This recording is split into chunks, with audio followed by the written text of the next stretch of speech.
Hi everyone, my name is Luke Atkinson, and I will be discussing how art, stepping away from Catholicism, created an opportunity for more creativity while also putting women at the center of these pieces.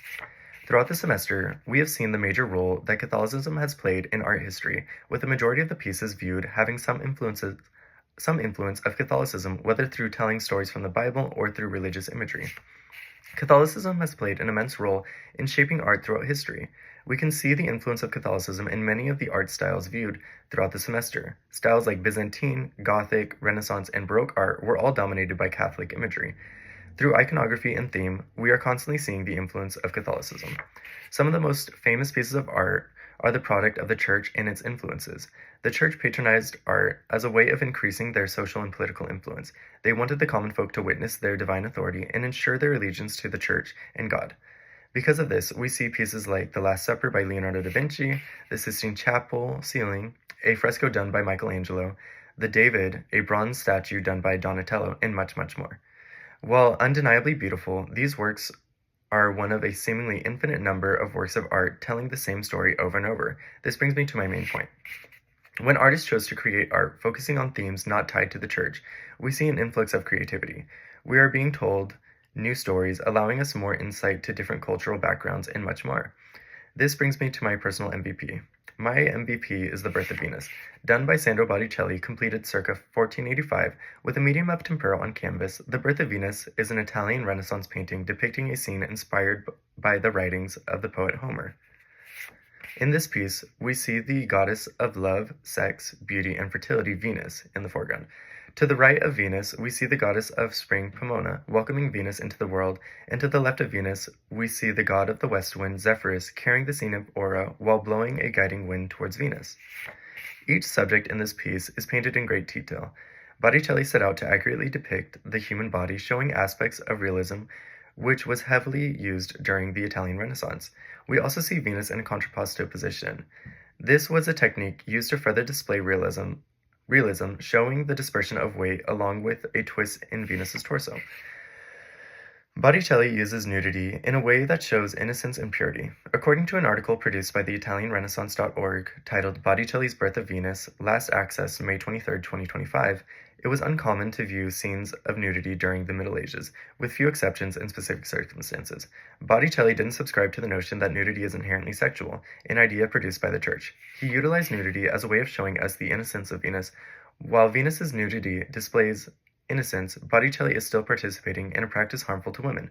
In an essay catalog titled Women Portrayal in the Italian Renaissance, released May 9, 2023, women were easily sexualized during this era, producing images serving the male gaze. We see this idealistic perfect nude body of Venus, showing us that while the act of depicting nudity may not have been done maliciously, it still contributes to harmful ideas. The next work of art I would like to discuss is La Primavera. La Primavera is a sister painting to The Birth of Venus, done by Sandro Botticelli circa 1481 to 82, with a medium of tempera on panel. It continues the story of Venus, depicting a party taking place shortly after her birth, celebrating her new life. A lot of the iconography in La Primavera is similar to The Birth of Venus. We see Zephyrus, Venus, and Aura make an appearance, but we are also shown new characters like the three Graces representing beauty, joy, and grace, the messenger of the gods Mercury, and the goddess Flora. According to an article titled Spring Begins with Botticelli, produced by The Guardian, La Primavera is one of the first large-scale European paintings to tell a story that was not Christian. The very idea of art as a pleasure and not a sermon began in this meadow. This is a testament to the idea that art focusing on themes outside of the church opened up new creative outlets. La Primavera and The Birth of Venus are unique in that the story of a woman is being told without the idea that a man must save them from themselves, a theme common in art produced at this time. A book titled Woman and Religion in Medieval and Renaissance Italy by Daniel Bornstein discusses the subservient lifestyle women endured. Bornstein goes on to discuss how we see this subservience in works of art at the time. Women are portrayed in art as sinful, leading to this notion that men need to conquer this sin, creating a woman who listens and does as she's told. These are just some of the ways in which the church has plagued the artistic expression of female characters. The book Women in Italian Renaissance, Art, Gender, Representation, Identity by Paola Tinagli discusses the ways in which society influences the representation of women in art. Quote, images of women still appear to the viewer through the screen of the ideals of the society in which they were produced. Ideals of beauty, of behavior, of display, In them, we will see not an individual, but a cipher. Botticelli is guilty of this. He depicts this highly idealized, unrealistic body of Venus, forcing the viewer to be an active participant in this flawed system. The journal article, Woman, Art, and Ideology, Questions for Feminist Art Historians, by Griselda Pollock, covers how the patriarchy stripped women of participating in art, while also molding the ways in which women are perceived in art. Pollock states, inasmuch as society is structured by unequal relations at the point of material production, so too is it deeply founded on unequal relations between the sexes. The nature of societies in which art has been produced has not only been, for instance, feudal or capitalistic, but in historically varied ways patriarchal and sexist. Every piece of art will show the influence of the patriarchy, whether done intentionally or unintentionally.